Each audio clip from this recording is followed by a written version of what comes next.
Isang magandang araw sa inyong lahat mga basketball fans around the world. Ang pag-uusapan natin ngayon ay ang matchup ni Larry Bird at Dennis Rodman. Kilala natin si Dennis Rodman na talagang kakaiba eh. Human specimen talaga to mga idol, ang lakas ng katawan nito. Pero sa matchup nila, alam nyo ba na si Larry Bird ay kayang-kaya itong si Dennis Rodman.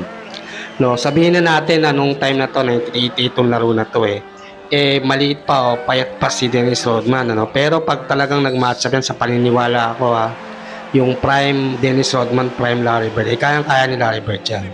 Kaya si Larry Bird kahit sabihin yung mabagal yan, agile yan mga idol, mabilis mag-change ng direction yan, kaya kita nyo naman at saka kahit saan kasing spot makakashoot yan mga idol. Shooter kasi si Larry Bird, kaya napakahirap siyang sundan ni Dennis Rodman. Kung sa loob naman ng labanan, mga idol, malakas ang pangatawan ni Larry Bird kahit pababang tumalon yan no? At saka tinan yung mga fake na yan. At saka syempre, ang laki ng tulong sa kanya nitong mga big man ng Boston Celtics tulad nitong si Robert Parrish, mga idol. Kaya laging panalo si Bird.